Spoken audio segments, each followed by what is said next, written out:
Frankie Terry, Scorpio Sky, Baltimore Daniels, Collective Gas, SoCal, Epicenter Or, SCU.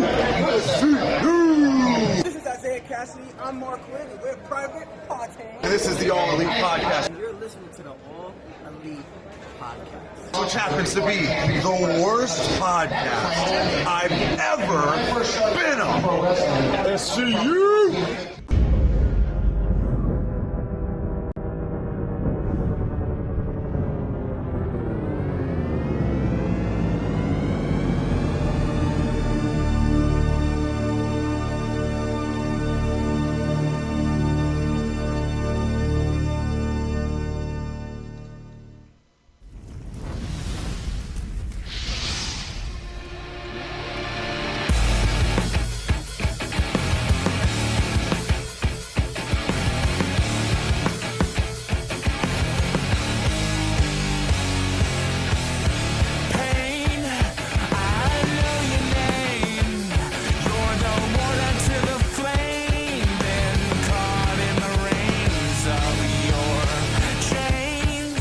What is going on, All Elite fam? And welcome to the All Elite Podcast, right here on the No Holds Barred Network, your source for all wrestling podcast content and more. I'm your host of the All Elite Podcast and the owner and the CEO of the No Holds Barred Network, Kyle Masters, the self-proclaimed greatest host as well. That's my title. That's my job title. And I'm also joined right here on the All Elite Podcast as well, the very festive one, if you're watching on YouTube, by my co-host. She is the EVP of Giggles, the Heartbreak Chick, the queen of the indies herself, Tiffany. What's up, Tiff? What's up? What's up? Very more another festive week here on the All Elite Podcast. Got to get that Christmas hat. Got to get on that. But we have other things to celebrate today, which we'll get into in a bit. But guys, welcome to the All Elite Podcast, where myself and Tiffany go over. She's waking up. Get the coffee. Coffee. The Elite. She's got the mug. She's got the mug, guys. The AEW mug. Get it on. AEW shop or shopaew.com. Oh, yeah. But this is All Elite Podcast, guys. Myself and Tiff keep you guys up to date. What's going down in that AEW world? Giving you Dynamite reviews, pay-per-view reviews. And speaking of pay-per-view, Tiff got the 4th quarterly pay-per-view announced. Yes! Revolution. So I think we knew of the name, sort of, if you guys remember back. I remember a couple months ago, they what is it? They trademarked the word Revolution. I was wondering what was going on. We think we kind of knew it was going to be a pay-per-view. For now, we know it's one of their big 4 pay-per-views. Revolution, end of February, is going to be in Chicago. Now, this is big because, A, they just had a big one in Chicago. Does this now mean All Out is going to be in a different location? I would imagine so. I was hoping not, because I kind of wanted to go to All Out again. Mm-hmm. But it could be closer. What if they go to New York now for All Out? Well, then if they're coming to New York, then I'm definitely going. So I'm imagining that Revolution is Chicago this year. All Out's going to be somewhere else next year. I don't imagine them doing 2 big quarterly pay-per-views in the same city. I don't think it would make sense. It's not really fair to like the rest of the, I guess, the North America, I guess you would say. But I feel like either way, like if you're a true fan, you're going to travel to it. Yeah. Right? I went to All Out, and then we went to Full Gear, and then you also went to the first weekly taping. So people will travel. Yeah. I mean, I would travel. That's not a problem. Like, I just imagine to save criticism, they would go somewhere else for All Out. Yeah, but it began in Chicago, so I don't know. We'll see. Yeah, I'm sure we're gonna get some clarification. Maybe I hope we're not gonna wait until Revolution to know, like in Tony Khan's post media scrums, to know whether or not All Out will be in a different location. I'm hoping we know soon. Maybe it'll be like a BT mailbag. If you guys know what the BT mailbag, keep an eye out for it. Ask away. Find out. I'm pretty sure there are people going to be asking if All Out is going to be in a different location next year, or if someone knows some sort of leaked dirt sheet information. Let us know. But yeah, Revolution. Planning on going. I want to. Tickets go on sale next Friday. Not this Friday. Next Friday. I looked at where location is. I'm like, to travel to there, I would normally want to drive, but to travel there at that time of the year in Chicago of all places, I'm only scared because I went to the Rumble last January for The Royal Rumble, yeah, makes sense. But I had a connection in Chicago, and all flights were delayed because Chicago's snowstorm was a mess. I'm only afraid that there'll be, that time of year is going to be snowstorms everywhere in that area. So I would fly. So I looked at flights. Flights are kind of expensive. It's $300 there and back, which is standard That's pretty much for flights. Right? Yeah. That's Canadian. Yeah, I looked it up before too. It wasn't so bad for me. I think it was like 180 or something round trip, 190, something like that. Must be nice. I don't know. So and the arena is literally right on the lake. I don't know if anyone's went and looked on the map. Next time you open up Google Maps, Google where the arena is literally right on the lake. Yeah. It's in a crazy spot. So I don't know. Well, I'll think about it. I got a week to think about it. We'll see.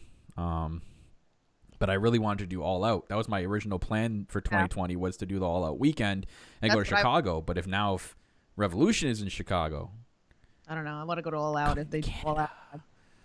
I want to go with Maria, with our girl Maria. So hopefully it was a good time. So if you guys get to one of these shows, you definitely should go. I mean, we had a good time when we went to Full Gear. So before we get anywhere, folks, I do want to just shout quickly everyone in the live chat what's going on. Hi to each and every single one of you.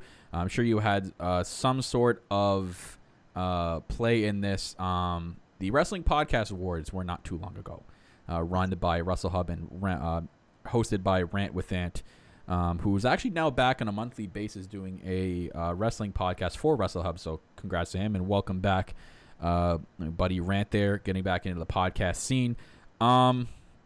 We and Tiff are going into that going, you know what, let's just win. If we won one award, we'd be happy. If not, it's not the end of the world. You don't win on that. You shouldn't let it affect your podcast. Shouldn't be going on Twitter. Should just it should be as motivation. It's cool to be even nominated. Yeah. Oh, and even like we said before, I didn't know that it was even a thing. Yeah. Oh, I mean, well, I did last year. But to be nominated, I was like, oh, being nominated was it for me. Like, I took the cake. I was like, damn, okay, thank you. Like, wow. And then to be like nominated for 8 categories, it's insane. So we were going into it. I was just watching. I wasn't, I obviously was tweeting and joking like, oh, we're coming for that podcast of the year. But, I wasn't going to get my hopes up. I just, it was fun. It was cool to watch what they put together. And I loved all the skits they did. It was hilarious. And it was cool to get that kind of wrestling podcast community out there and get to, for other wrestling podcasts and people that want to know other podcasts out there, like the Lapsed Fan, I barely knew anything about, but they cleaned up at this year's awards and I got to go looking more at their stuff. So it's a cool way to do that and interact with other podcasts out there. So we were in 8 categories and we actually won one. I was shocked. You could ask Ray. He's in the chat. I was screaming because I said, and me and Kyle were talking in DMs as well. And I was like, we ain't winning. We're not winning anything. I was like, I legit was like, we ain't winning. So for when it was announced, I legit was screaming. Hell, I was happy they played our ad in the beginning of the show. Yeah. Like, yeah, there's our ad. I was like, that's us. That took the cake for me. I'm like, I don't even have to watch the rest of the award show. Our ad played. I'm fine with that. So awesome. But we did win, and the award we won was Newcomer of the Year. So exciting. So I was happy about that. So the rest we got. I can't believe we won that one. There was a lot of people in the Newcomer of the Year category, but thank you to each and every single one of you guys out there for taking the time to nominate us and especially going back and voting and sharing. Nothing went underappreciated. We do want to thank you fans most of all of this podcast. We wouldn't be doing it without you. So, and thank you, Kyle, because we started this journey together. Like we didn't know what was going to happen. It's been a really fun experience. And like I always say, like Kyle is like one of my best friends and the bond we have and the chemistry that we have together is great. So, thank you for like doing this with me. It's just awesome. That gif of DJ Khaled, I appreciate you. I appreciate you. Yeah. So, time. So hang on a sec, Tiff. Okay. So guys, we did tweet that we would celebrate AEW fashion and Le Champion fashion. And why not celebrate with a little bit of bubbly? That's right. I made a little special layout for us today. So I actually have some music for us to play too. So let me just start that music up. You're a mess. You're a mess. So I got real bubbly today. Woo-hoo! All right. So I got real bubbly. I got real bubbly today. So my story with my bubbly is, if you guys remember when we first did this back in an episode, I actually had a big ball. I popped it, didn't drink it all. I didn't remember that I actually stored it. I sealed the thing up really tight, and I stored it in the back of my fridge. And this morning I was telling Tiff, like, I'm gonna make some breakfast. You know, made my peanut butter and jelly sandwich, and I'm like, what the hell's at the back? Like, oh, it's the bubbly from last time. I'm like, it's probably stale. It's probably not gonna be good. Sure enough, I took a sip, and man. All right. Oh yeah, I got my pint full of the bubbly. Okay, so I have Brute. All right, this should be a better one. I'm still gonna scream, so Okay, beware your watch your ears, guys. Do get one of these. better with this, so it's not I'm as. gonna get prepared. Actually, that's not gonna work. I take my headphones out. I actually want to hear this. Actually, put them back on. A little bit of bubbly. All right, so we're gonna put it in the mug that Jimmy bought me for Christmas. Thank you, Jimmy. I love this mug. It's Shout out to perfect. Jimmy the ref. Yes, Jumbo Man. I'll just dance while you pour. You rock it. Woo! Let's do it. All right, Tiff. Wait. Oh, wait. You gotta wait. We don't need the dog eating the cork. No, only did the one. All right. All right, Tiff. So, Dog. cheers. Congratulations Congrats. to And Newcomer thank of you the Year. And thank you to all you fans out there. That's good, bub. That's good bubbly. I wish I had brought the bottle in here. It's in the other room. I don't want to go get it, but I'm going to buy that champagne from now on. It's really good. But yeah, celebrating there with a little bit of the bubbly. Now back to normal. It's going to be an interesting podcast, isn't it? It'll be okay. I got to work later, so I can't go too much heavy into my bubbly like last episode, so I'll drink it a little bit. But I had to celebrate with that first sip. I'll drink But, for you. guys, we're 14 minutes in. I know you guys are, a lot of people out there, hate listening to us bitter batter. But let's get into it. AEW Dynamite this week, and man, good episode. Good episode this week. Well, you're live from Garland, Texas. All my exes live in Texas. Oh, no, they don't. They actually live here in Canada. But anyways, AEW Dynamite from Garland, Texas. Very good crowd tonight. Very good crowd. I'm going to point this out that Garland, Texas, you did a good job with the crowd noise tonight. You guys were lively. You guys were on point. You were loud throughout from start to finish. Good. I'm going to applaud you guys. Garland, Texas. Good job. Very, very good job.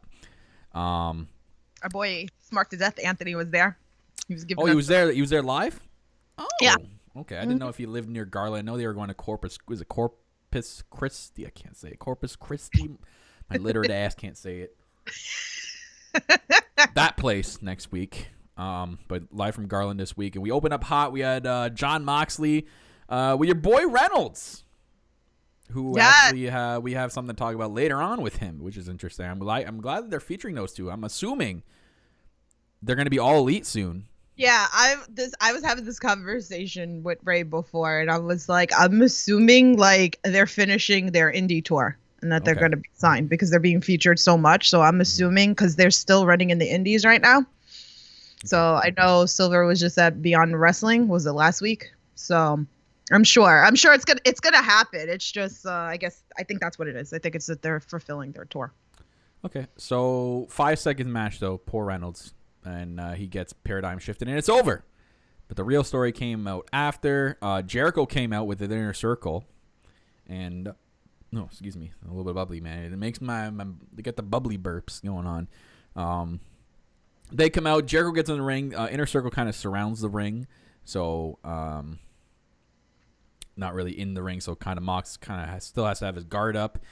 Jericho says, Mox, I understand who you are. You're the #1 guy here in AEW. And I was shocked to hear him say that, but then we know why, because he goes on with this.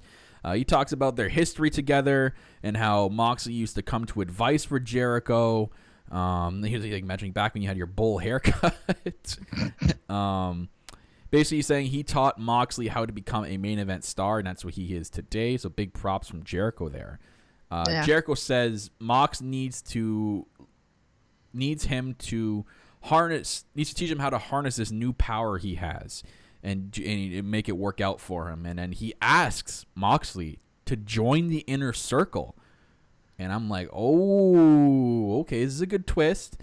And he tells him to take time to think about it, like wait a couple weeks, go home, talk to your wife, do what you got to do. And he gives him a T-shirt, he kind of places it on his shoulder, and then take your time, and then come back to us. If you want to make this a true paradigm shift, you'll join the Inner Circle. And like Moxley could have, been that ultimate rebel and badass right away, and threw the shirt into the crowd and then give him a dirty deeds. You know what I mean? Yeah. But he didn't, and for the fact that he kind of contemplated a little bit, it's interesting. So Inner Circle, mainly Chris Jericho, putting the offer out there for Jon Moxley to join the Inner Circle, and I'm like, oh, wouldn't that be something? I don't know. It's funny how it's like, you go back to like WWE when like Dean Ambrose like killed Jericho's jacket. Yeah. These things. I don't know, man. They could go a different direction here and have him actually join. I think that would be a big shocking moment. Like, you know what I mean? Like have him. But funny to like the mind games and like he's in the circle and like the mind games kind of like. Oh, so. This is interesting. I wonder where they're gonna go with this. I don't think it's gonna happen, but you could. Yeah. I mean, you could make it a very interesting storyline if he joined. That was a sweet opening. Like that whole opening, I was like, oh. So we moved into Cody and QT versus Butcher and the Blade, and Bunny was at ringside. This match had its issues for me on the Canadian end, Tiff. I'm not sure why. But the TSN feed, for some reason, it was blacking out the camera at times. Really? Throughout the match. Even during the match, and when it went to picture-in-picture, it was black for like half the picture-in-picture. Oh, wow. No, I had that issue here. I just hate that it keeps going to the picture-in-picture. It's always during the great, we talk about, I think this is like one of the issues that me and Kyle have, and I'm not knocking the promotion or anything like that. I think that's our only issue is it's always during the important part. Even like before this match, when they were doing the promo with Young Bucks and Ortiz and Santana, right? And then we saw stuff with Brandon Cutler, and we couldn't even hear what was going on. Oh. Because it goes into the picture-in-picture, and I always always goes the most important times, and then it sucks because you don't always find everything on social media. So I couldn't even find like what Brandon Cutler was saying to the Young Bucks. I was worried because I'm like, oh my god, am I gonna be black for like the whole time? And I was like, what's going on here? And then it finally it came back during the picture-in-picture. I'm like, okay, I guess we're okay. Cody very, very over with the crowd. Man, this is the most over I've heard since I was in Washington. Butcher and Blade throughout this match did a good job of incapacitating QT enough, preventing him from tagging Cody. I thought it was a really good tag match. QT and Cody were so close to winning at times. They basically took out Cody, hit their tag team finisher. I'm not sure what they call it, but Butcher and Blade do pick up the victory here. I do want to point out QT throughout this match looked pretty good. I thought he had a good showing, and definitely played the baby face a lot well, because I know he's on Cody's side, so obviously you're going to be portrayed as the baby face, and you're going up against like the Butcher and the Blade. I hope this kind of got people into the Butcher and the Blade. I got into it. So, I haven't really been like, you've seen them in the indie scene, and I'm like, I was thinking today, I was like, I might have, I can't remember. I've seen so many indie shows, but I'm like, I like familiar, but I'm not 100% positive.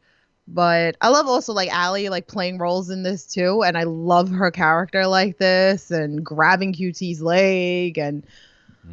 No, I'm behind it. She looks good, that's for sure. Yeah. That might be list of wives worthy right there. She should be on the list of wives, okay? I'm just saying. So, but I'm loving the character. I'm loving this. I'm totally behind them. I want to see more. Yeah, I'm sure we will. I don't think this is the end of this. feud between Butcher and the Blade. As a very interesting thing happened after, as Butcher, Blade, and Bunny were backing up on the ramp, Darby just comes out of nowhere and kind of does like the whole shoulder shrug by, and then helps Cody up. And then commentary made mention of it, basically showing that Cody last week in this promo mentioned that, you know, he's got no friends left to help him, like, back him up. And then basically this is just Darby showing, like, you know, you got friends in AEW, and that's me. I have that much respect for you, to, you know, to help you out whenever you need someone. So I don't know what's going to go down with that. But interested to see how Darby plays a factor here. Then we had probably my favorite moment of the night was with MJF, and on the mic is money. This segment is called MJF has something to say, and I was dying at this.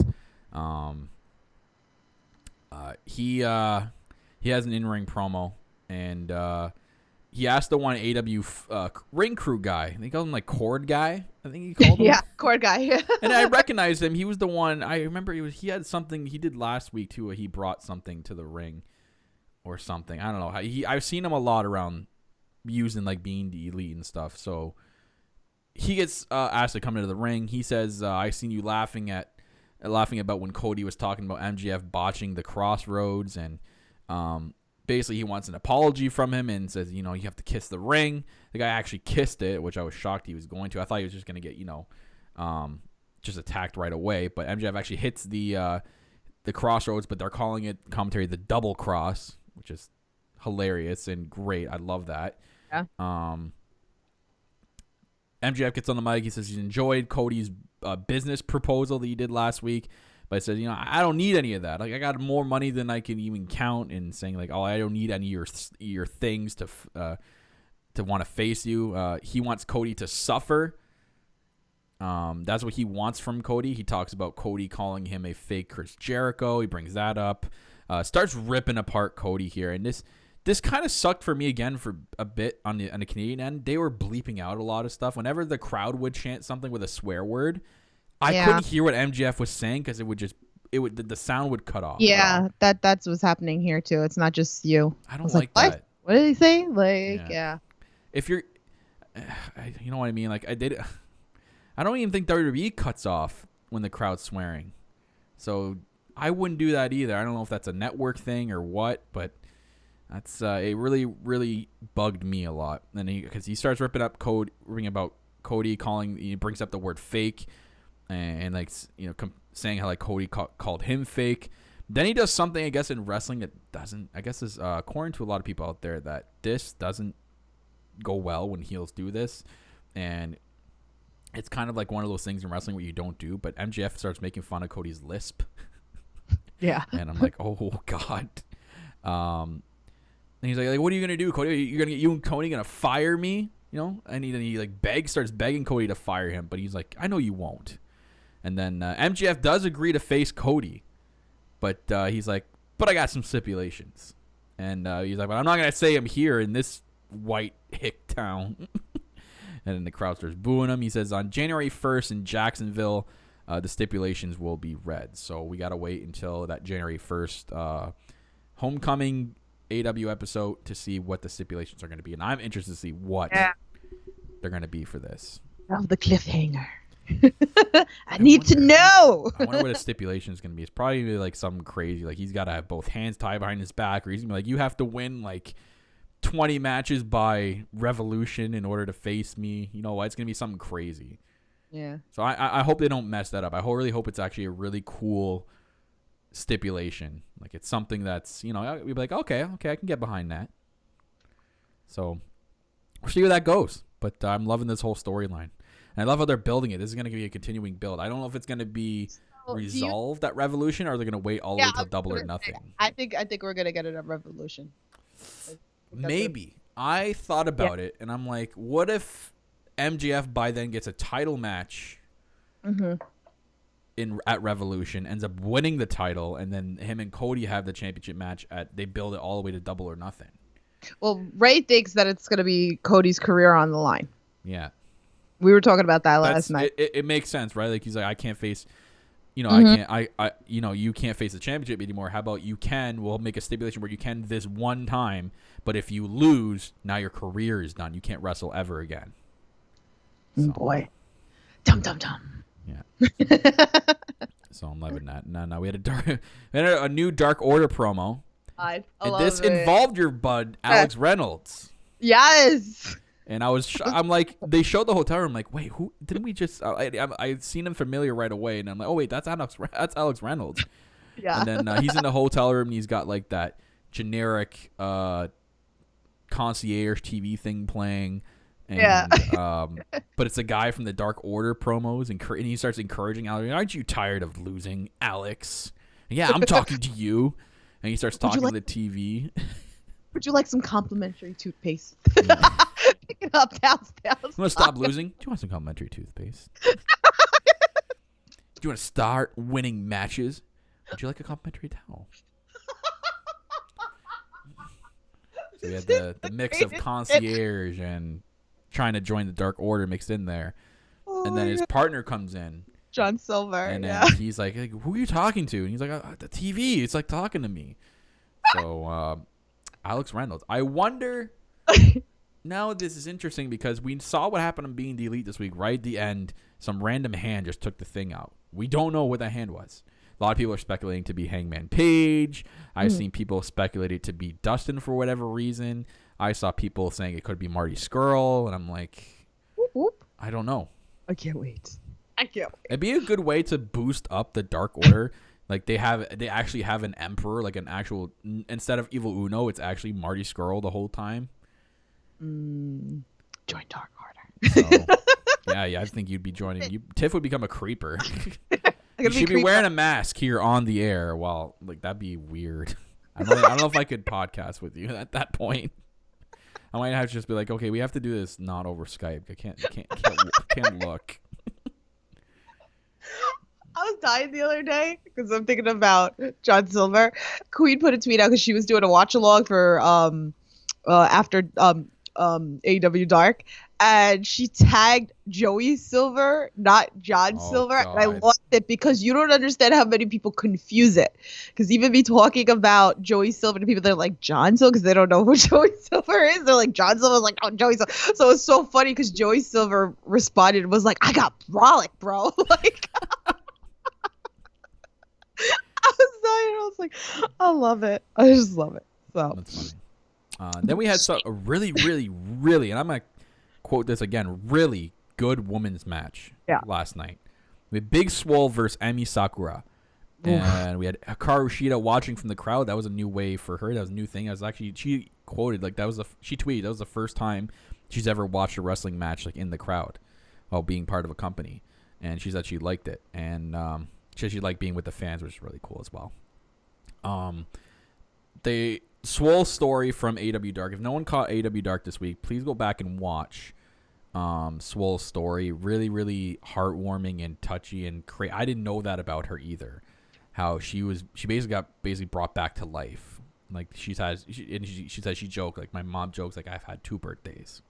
So it was a really good story to know. Like I love these stories that they do with these wrestlers, and it just shows you like the people that they look to for joining this company have a story behind them, and they want to put that story out for everyone to share and feel a part of their story. And that's how you gain fans, is learning about their life and grabbing that attention from a fan to become a fan of that in particular wrestler. So I love the way they did that. Yeah, it's a good way. So I love the beginning of this match too. The crowd was very, very into it. I've never seen the crowd more with Emi Sakura than this match. Like they were like clapping along to everything, and so they're even chanting Emi's name at some points, which I was laughing at. But the crowd was very into it. That's what I thought made this match. Usually for like a women's match, especially with 2 names like this who are not really that, they're high, but they're not that high up in AEW. Fans were probably like, okay, this is the bathroom break. We don't really have to pay attention. But the fans were like, glued to this match, which I absolutely loved. Yeah. There's the mic spot with Rick Knox, which was pretty funny. My God. It was great. But it was such a good match. Lots of near falls. Swole ends up hitting her ripcord punch for the win. The commentators mentioning that Riho will be defending her championship on that January 1st episode of AEW Dynamite, but they said they don't know against who. Could it be against Hikaru Shida? Or does Swole build enough momentum to get that number one contender spot? Or does Britt Baker, they mentioned? So we're getting a championship match on January 1st. We just don't know who against. So we'll see what the rankings are probably leading into that January date. Oof. Which we'll know next Friday? No, or the Friday after we'll know the rankings. Yeah, the Friday the 27th we'll know the rankings to see who will probably face Riho, or they have a number one contenders match on next week's episode. Or they do, actually. What am I talking about? I think you're feeling a little bit of the bubbly. No, I hope not. I'll show it now for everybody. Next week, guys, AEW Dynamite is stacked. In the last Dynamite of 2018, obviously we had the already announced matchup of Jungle Boy versus Chris Jericho. We have SCU facing one of the Young Bucks or Santana. Well, we know now Young Bucks for the tag team championships. Lucha Brothers against Hangman and Kenny Omega. Like, oh my God, take my money. I know. And then the number one contenders match, Britt Baker and Chris Statlander.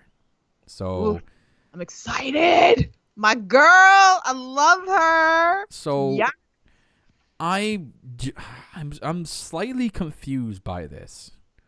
Because, yes, Britt Baker right now in the ranking is not number one. Hikaru Shida is number one. Why isn't she not in this match?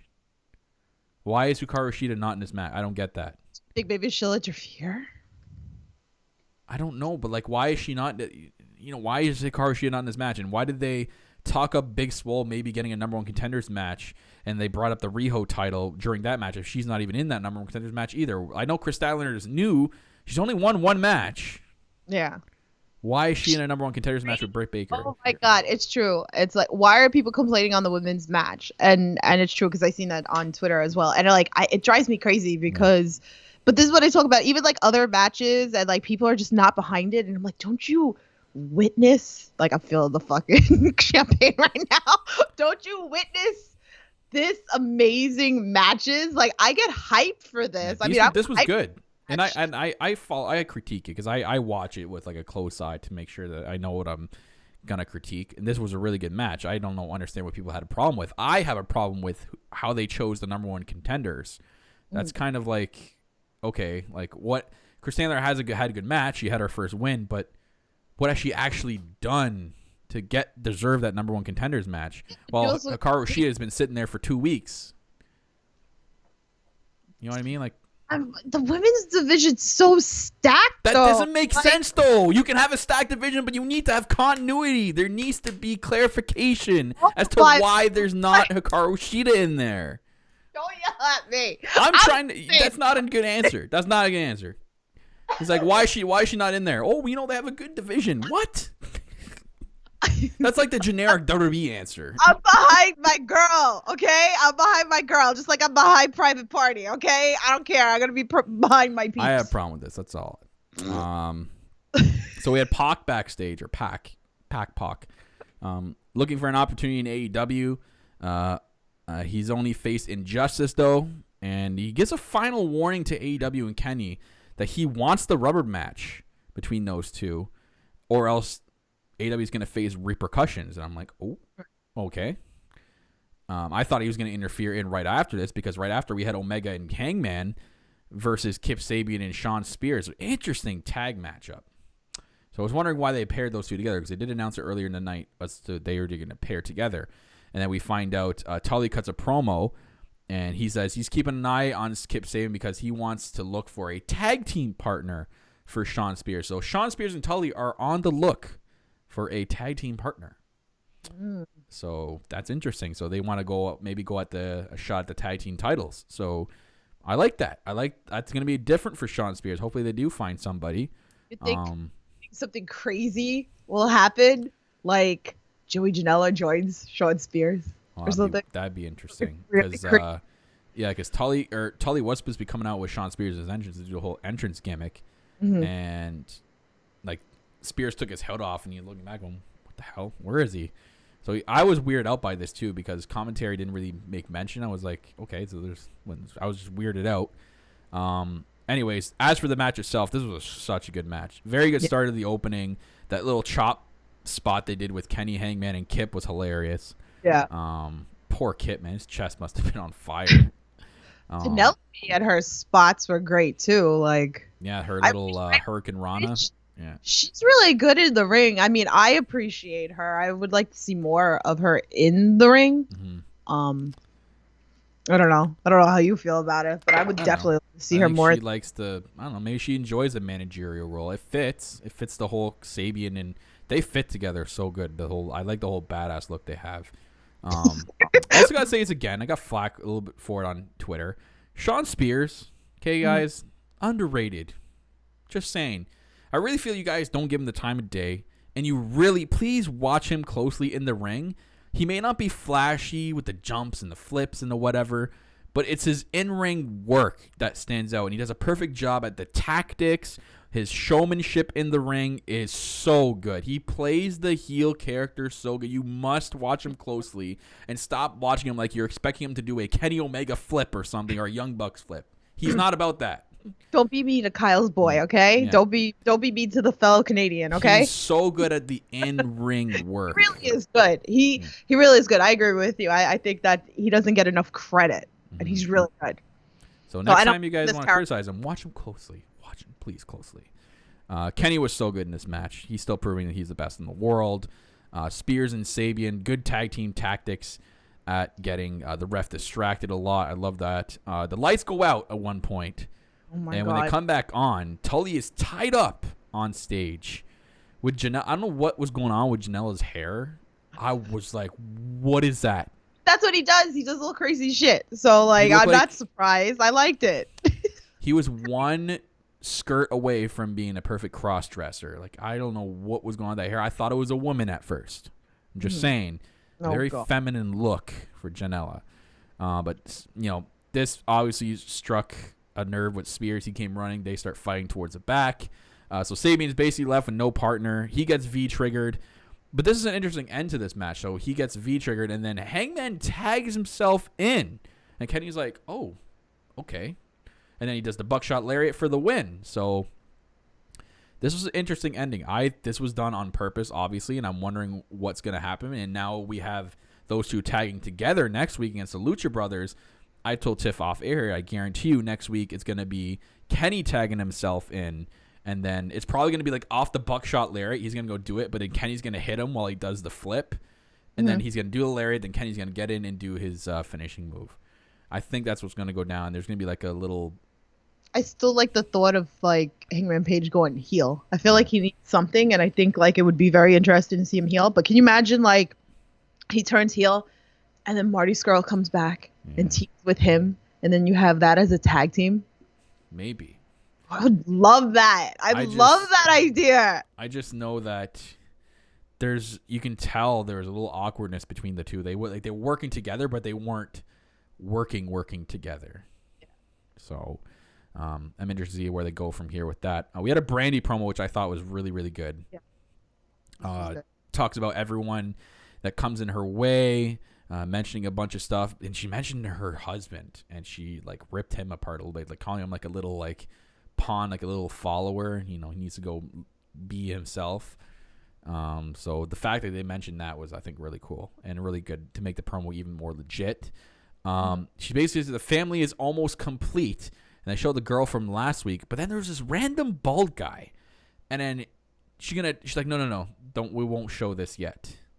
And I'm like, ooh, yet. So I'm like, who is this that's bald? And at first glance, I instantly thought Dustin Rhodes. Yeah, I instantly. thought the same thing. It looked like Dustin, but there was, we saw Dustin later on in the night, and he kind of still had hair. So I'm like, okay, that would have been hard to do. I saw someone, was it our boy Kenny from Your Thoughts? He put like Billy Corgan. I'm like, oh my God, he kind of does at first glance. So I'm wondering who that is. I wonder if it's an indie name that's now shaved his head, or it's like a legend they brought in that shaved his head. I'm interested to see who that is, and I'd like to know who you guys think it is out there. Name me someone besides Dustin Rhodes or Billy Corgan, whatever. Let me know who do you guys think out there. So we had Sammy Guevara versus Luchasaurus. Jericho came out first though with Hager, and they kicked poor Excalibur. They literally like kicked them off commentary made him like run to the back. Like he was like, get out of here. And then they're like, we wanted to be on commentary with good old JR, and Jericho on commentary was gold. He was so funny. Luchasaurus dominated the beginning of the match.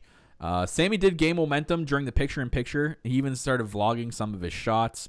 There's lots of back and forth action during the match. I love how they kept Sammy looking strong because he's part of the inner circle, and you don't want Luchasaurus to kind of bury this guy. That would look really bad. Can I say, like, Sammy's gotten so much better since like the beginning to now. So what are we, 11 weeks in? Yeah. It's oh my God. Like, I'm so behind this kid. He's only getting better in the ring. He's such gold. He's going to be a little beast. I'm telling you. He looked very good. I appreciate the fact that they didn't bury him. I was scared it was going to be like a quick squash match, but he did keep up and give Luchasaurus a little bit of a run for his money. But Luchasaurus did hit his finisher for the win, and Jericho and Hager didn't like that. They hit the ring. Hager goes after Luchasaurus. Jungle Boy went after Jericho, and they actually did like a little pinning spot with Marco counting, and basically unofficially pins Jericho. And even Jericho looked really, really pissed. He was pissed. So building for their match next week, as Jungle Boy will go one-on-one with Le Champion. Chris Champio. That sounds good. But it's non-title, guys. Relax. People are still freaking out there. It's non-title. Just relax and enjoy it. We're gonna get a good match. Why can't we just enjoy it? I've been a fan of we gotta him go. We gotta take our keyboard, Tiff, and go. Gotta complain. Because I can't enjoy anything. I gotta complain. Yes, let's complain. April said she wants Jericho on commentary more. I agree. He's just gold. Everything he touches is great. It's entertaining. I love it. If he calls wrestling a career, I'd be more than welcoming him on commentary. That'd be great. So we had the main event, which was Proud and Powerful against the Young Bucks in a Texas street fight. Now, there's so many damn spots to keep track in this match because I have my notes ready. I'm like, okay, I'm going to write some good spots, but I can't write everything because so much I knew was going to happen in this match. Because both these teams are so fast, high octane, and you're going into a hardcore match. I'm like, okay, there's too many spots here. And look, there's like a billion table spops, okay? I thought, and this is coming from me, I thought there was too many table spots. Really? I'm like, okay, that's too many. Like, never enough tables. When it got down to the last table spot, I'm like, okay, can we stop? Like, can we enough? Like, we get it. You guys are going through tables. So Young Bucks get attacked during their entrance by Proud and Powerful, and in the inner circle. Even Cutler came out to try to save, but he ends up going through the stage. Poor guy. Our Cutler. So we got a little bit of a Cutler footage.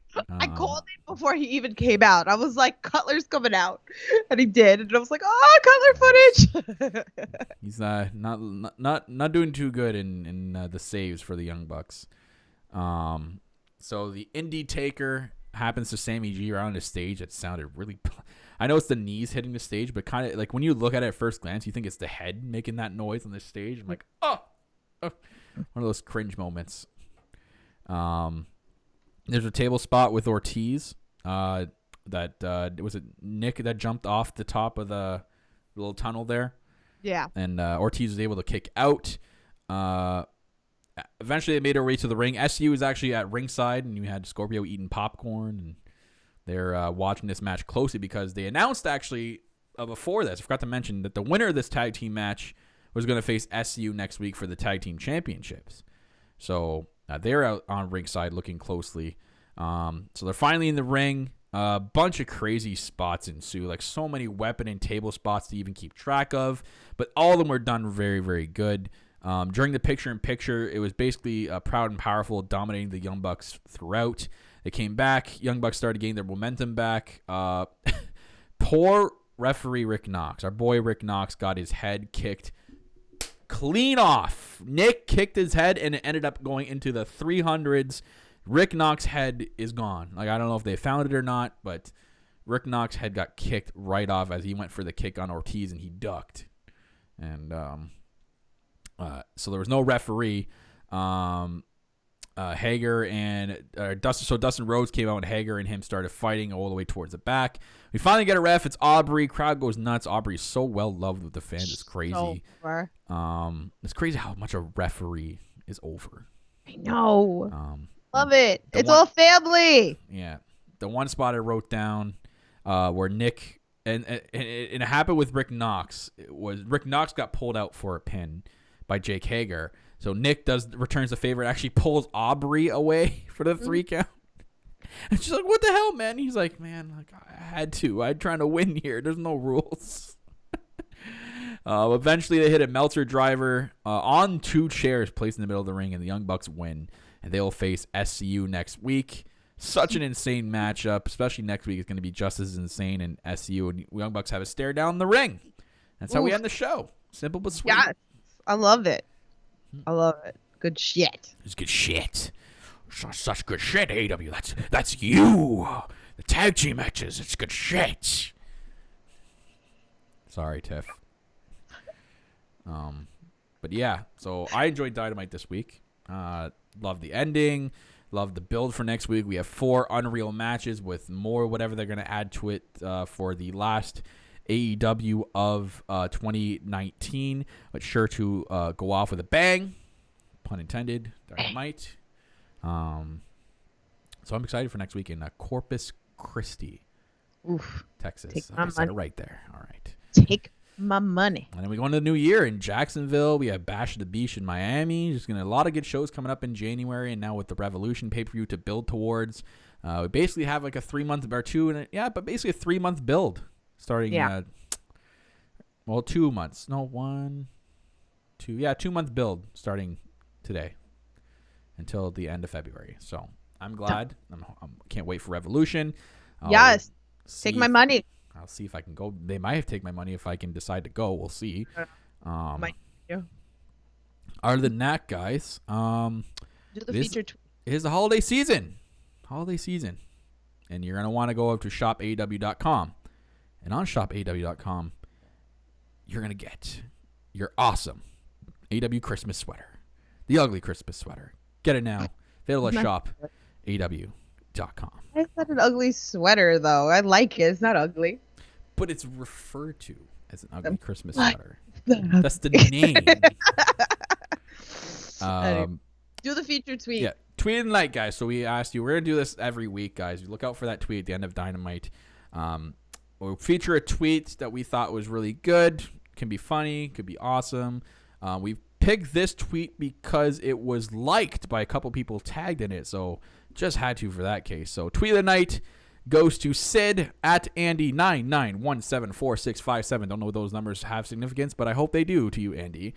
His tweet of the night goes a great night all around. At JR's Barbecue and at Tony Schiavone get better every week. Match of the night has to be the Young Bucks and Inner Circle, but a little teaser there for Real Jake Hagar and Dustin Rhodes match to come.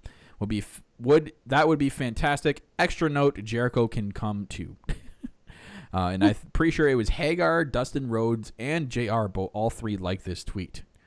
So thank you, Sid, for that tweet of the night.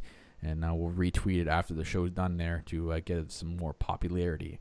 So, guys, look out for that tweet each and every single week after Dynamite for your tweet of the night to be read right here on the All Elite Podcast. We love reading what you guys say. Me and Kyle talk about it a lot, so it's always entertaining. So thank you for that. Other than that, I don't have anything, but we should go into Being the Elite this week, just briefly talk about it. Okay, that's fine. So, Tiff, let's get into Being the Elite.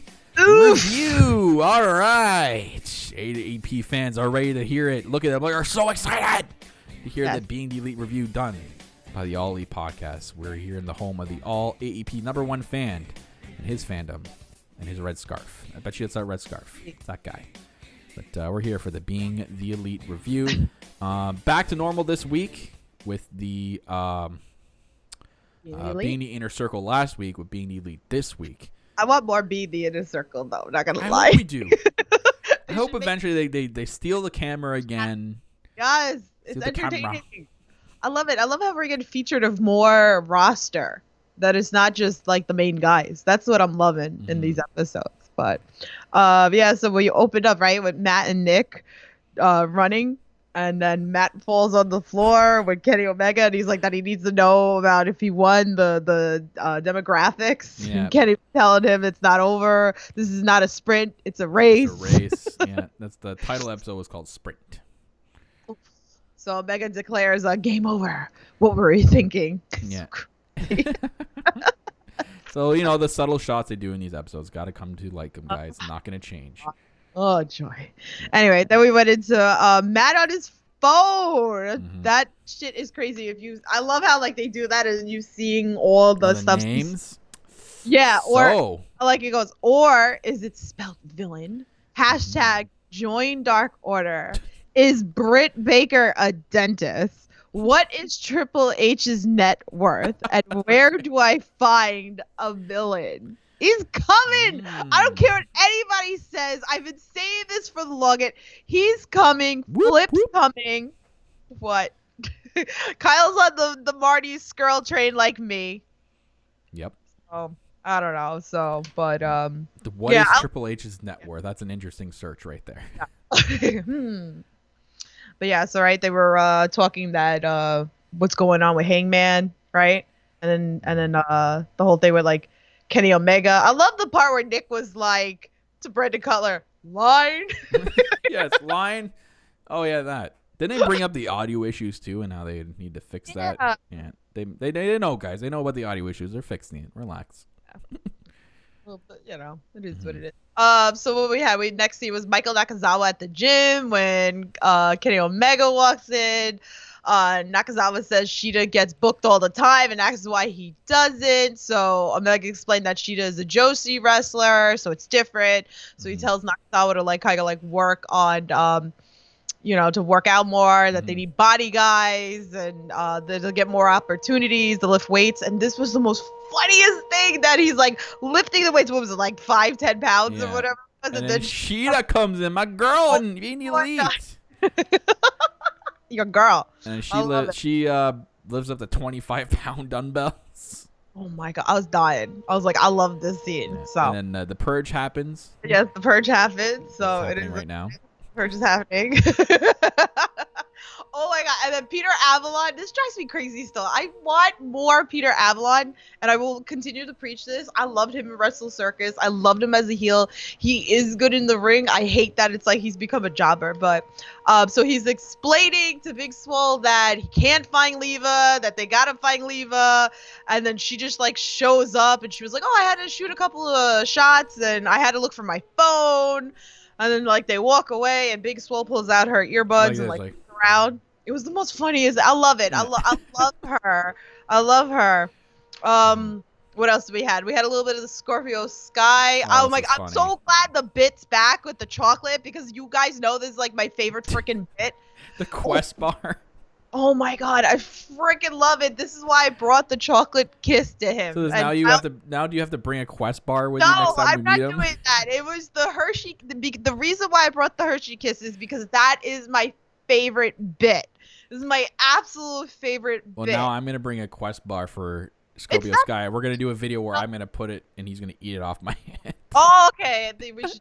You should totally do that. But no, that's my favorite skit, was the Hershey Kiss. But he's done other chocolate bars, the Score bars, Kit Kats. But yeah, the Hershey Kiss was the most funniest skit to me when I went through the whole Being the Elite episodes. That was my favorite one. So I'm glad that we had the BTE mailbags with Jurassic Express. And my favorite part of that was the question was, who's the leader of Jurassic Express? And Orange Cassidy in the back, he's like, me. And he starts laughing. He can't even hold it in. I want more of these BTE with the 6 of them, because it's so funny. Freaking Chucky. The best friends. They're like, well, they stole our idea with their hotel rooms. We're gonna steal Being the Elite mailbag now. Yeah. I love it. We need more of that. This should be just every week. That's just how I feel. So, but yeah, I love that. So, and then when we went into was it Christopher Daniels and Scorpio Sky say that they need Frankie Kazarian, and then he calls. Oh my god, the freaking ringtone that he added into this. Yeah, they're doing the spot. They're doing the SCU spot, and they're doing the one thing, and then And they say the one line, and was it Kazarian yells through the phone, Julia, and then they both like Scorpio's like, oh. I love these skits. This is what makes being the elite. So I still suggest, if you did not watch all of them, go all the way back. That's what I did. It took me about a week to go through all the episodes. I loved it. I enjoyed it. I wish more wrestlers would do stuff like this on the channel, because it really is entertaining to see their stories and even the skits. But that just shows that the kind of people that they are. That's what I absolutely and most love. Importantly, Tiff, Cutler footage, because we got some more Cutler footage in this. Yep. Yes. And then, that eventually led to MJF and Scorpio and their little skit there. Yes. Which is interesting. Yeah, I love those two together. Those two cut a really decent promo together. And then like even Matt came in, and then we left with ads. He was like, just kiss the ring. Yeah. Just kiss the ring so I can change my pants. Then they got Matt, Nick, and Kenny, and they're really mentioning his match with Kip. And this is where they were mentioning the audio issues. That's right. And then he's mentioning his thing with Kip and saying, "Oh, I'm not gonna give any spoilers. We'll get people to watch Dark do that." And then this is the spot where they all walk by that jointed Dark Order sign, and Nakazawa is gonna like rip it, and they're like, "Oh, come on!" And he doesn't. And then all of a sudden, a random hand goes and takes one. Who's gonna be? Who do you think, guys? Who do you think it is? Yeah. I would die with freaking Cutler. I would die laughing. I wonder. One. So does this mean there'll be a third Dark Order member? Or is that Alex Reynolds? Were they just doing a spot for that? We'll have to see. I love it. If you guys have some crazy outlandish picks, like I said, Kenny Omega. That'd be nuts. So we'll see. Yeah. So yeah, that'll be late this week. Next week, going into the final episode of Dynamite for 2019. As for the podcast, folks, we're going to do one for that episode, obviously. But for the week after, probably not. It is the Christmas holidays. It is tough for myself and Tiff to get together, especially during that time. We'll probably be back in the new year after that. We'll take a week break, and we'll be back in the new year reviewing that episode on the January 1st date. So most likely January 2nd or 3rd will be that episode. Just make sure you're following us. Yeah, make sure you're following, keeping track with us. That is the social media pages here on the All Elite Podcast, and that is Facebook. Like us on Facebook at All Elite Podcast. Follow us on Instagram, All Elite Pod, and follow us, most importantly, on Twitter at All Elite Pod, the award-winning All Elite Pod on all those social media platforms. Links located down in the YouTube description below for you. We are also available to listen to on the go and many different platforms if you are a more on-the-go listener. Thank you to everyone who downloads these episodes every single week. We do appreciate you all.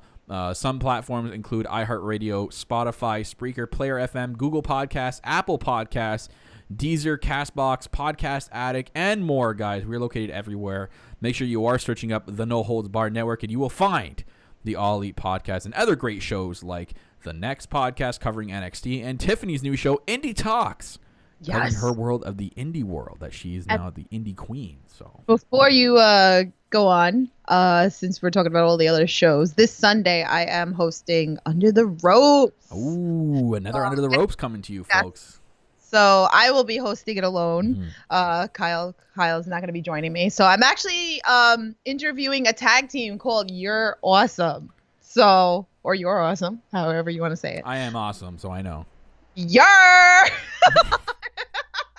So I'm so excited to interview these guys. So I wish Kyle was joining me, but that's okay. We are going to give the fans what they want. So I'm looking forward to talk to the guy who uses a chancleta as a weapon. You know what else fans want, guys? Is going over to the AEP stores. That's right. All proceeds are donated to Culture City when you buy any item off our AEP Tees store. A quick link for you guys is bit.ly/AEP,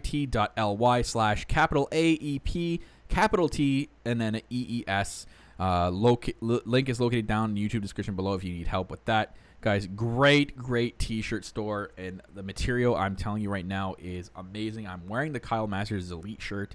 It's a very comfortable t-shirt. You won't be disappointed. Get your AEP shirt and have your contributions donated straight to Culture City. Also on this t-shirt store is donated by our friend Darren and These Wolves, and that is the These Wolves Music for the Elite t-shirt, guys.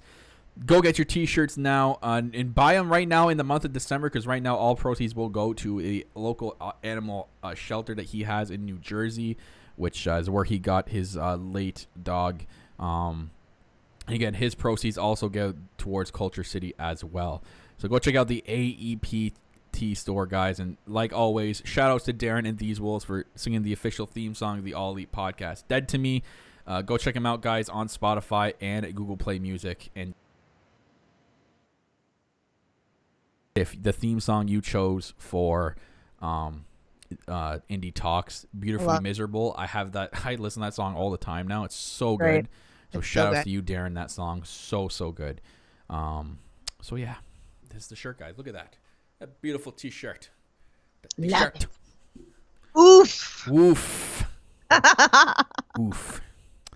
Anyways, guys, that's probably gonna wrap it up here for this episode of the All Elite Podcast, your award-winning 2019 Newcomer of the Year podcast, right here in the No Holds Barred Network, your source for all wrestling podcast content and more. Remember, this Sunday, Under the Ropes coming at you with a new episode with Tiffany.